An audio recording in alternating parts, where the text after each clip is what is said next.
1 in 5 of adults in America who've either never been to church or haven't been to church in the last 6 months say they have no community at all. That's what a recent poll by Barna shows us. And that creates a huge opportunity for God's church to step in and create community amongst men and women.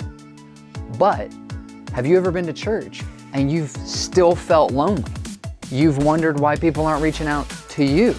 And you're wondering if this is a place where you can even build any friendships or relationships at all, or if you can just walk in and walk out, or maybe you think you just don't need the church because it's not going to provide the relationships you want.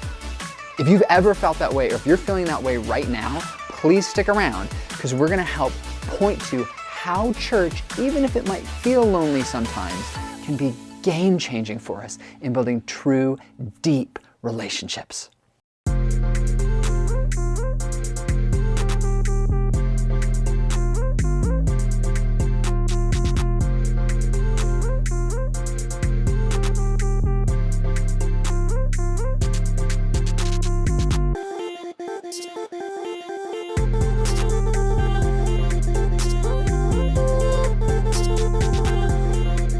Hey guys, recently I was checking out a statistic from the Barna Group, which is an incredible group that does research sociologically, especially amongst Christians and for the churches.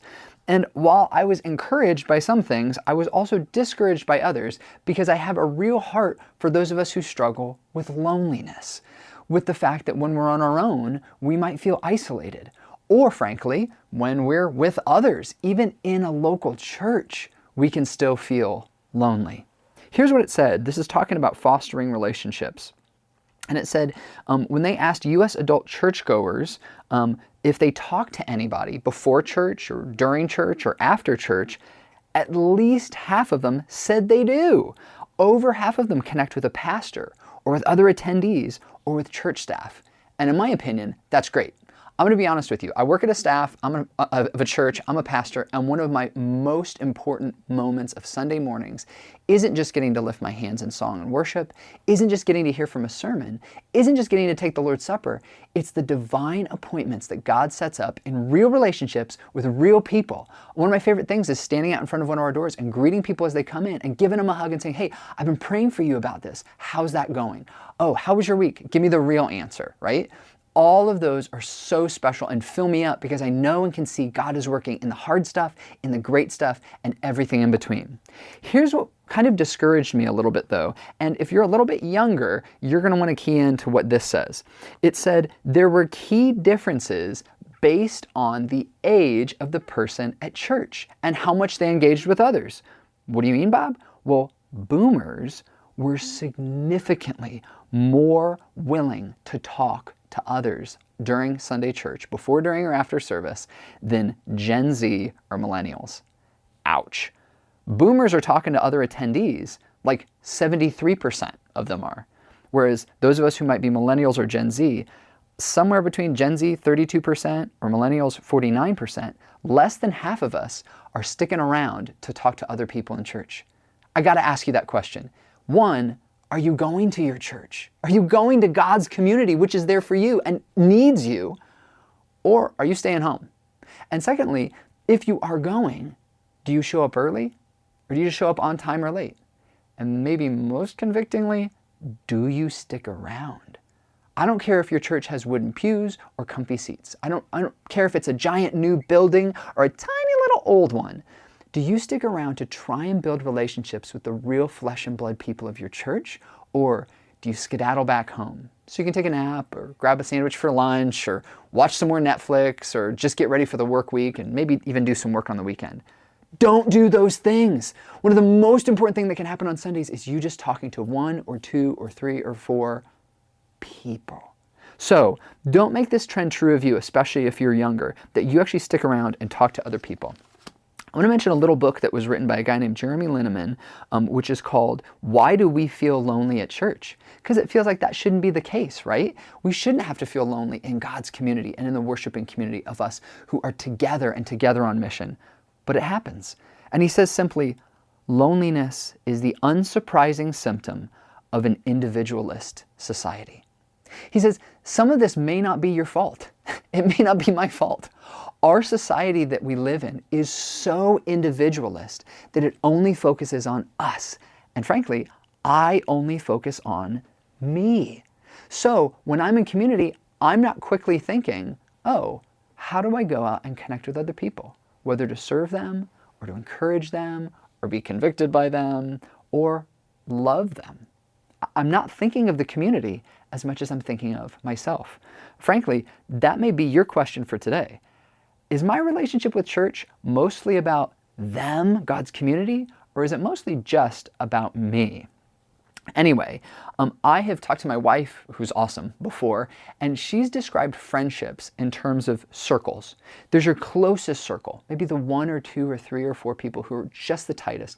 You can trust them with anything. They know the darkest, deepest things about you. When you're in crisis, you could give them a call and they'd respond. There's an outer ring of acquaintances, right? People who you just know. They might be loose coworkers. They might be people you know through social media. They might be people in your neighborhood or apartment complex. But one of the things that Jeremy Linneman points out is this idea of a middle ring, right? A middle ring between those two circles where people are more than acquaintance, but they don't have to be your best friend. And frankly, I think this is where many people in your church should be for you. People that you're not talking to them every day on the phone or messaging them or texting them, but they're not total strangers to you. If you sit in the same place every Sunday, you should get to know the people around you. When you exit church, you should talk to people in the foyer or the atrium. Frankly, even during the week, you should consider being in a Bible study or small group, some consistent spot that you can meet with people. But how's your middle ring doing? Are you letting everyone in your church stay on the outer ring and be strangers, or are you leaning in? There's a few really simple, practical ways that you can get people into your middle ring, and that is say hi. Ask them how they're doing. Just be consistent in whatever you do. Maybe it's the person who sits to your left and you just make sure to greet them every Sunday for the next 10 Sundays. Maybe it's you go out in the atrium and you stand in the same place, and whoever comes around there, you try and greet them and just introduce yourself. Maybe you're at a deeper level than that, but those are pretty simple. I want to offer you 2 maybe big picture next steps for what you can do so you don't have to feel lonely at church. One is hospitality. I'm not saying you have to join your hospitality team at church and be a door greeter or be an usher or pass an offering plate or a communion plate. Maybe you should, and frankly, that's a great place to start if you're considering serving in the church. But I want to point you to what Paul says in Romans chapter 15, verse 7. He says hospitality for us is more than being nice at a door like Walmart would do. It's more about the gospel. Romans 15, verse 7 says, "Therefore, welcome one another as Christ has welcomed you for the glory of God." There is a depth to Christian hospitality where you say, hey person who I may not know at all, or I may know a little bit, let me welcome you into my life, welcome you into my heart, and welcome you into the love of God that I participate in. So when you step in on Sunday, don't just expect people to greet you, but make sure that you are inviting people in with hospitality into what God's doing in your larger community and in your life. The second one, though, is patience. Whether it's patience through disagreements, not everyone in this church votes like I do or thinks the same politically. Not everybody is the same age. Not everyone's the same stage. Not everyone has the same interests. All of those things can melt a little bit as you patiently learn that the diversity within God's body and His church is a blessing. It's a good thing. And get the chance to be patient over not just days, but weeks and months and maybe years with those in your church to build a little bit of depth with those who are older than you, with those who are about the same stage, and with those who you might get to serve or love who might be younger or less mature in Jesus than you are. That builds into discipleship and spiritual community. I hope that helps you not feel super lonely at church and see that, you know what, there's a bigger issue here that we're all individualists. But this Sunday, show up to your local church, greet those around you, and allow hospitality and patience keep you in a community where you don't always have to feel lonely. And even if you do, you can trust that God's still working to help make you someone who loves others who may be just as lonely as you once felt. Thanks for listening. I hope this was helpful. Thanks for watching too. Make sure to follow on socials. Make sure to comment here in the description or on this episode because we love hearing from you and interacting with this content and what's helpful. And please check out everything that's happening at Binmin at binmin.org. That's where you're going to get all kinds of blogs, articles, videos, and audio to help you take your next step in your spiritual life. And we particularly love you to sign up for the newsletter, which is where you're going to be a part of the Binmin family, getting exclusive content, sneak peeks into what's coming, and all that we're cooking up here in the ministry. Thank you for watching. God bless.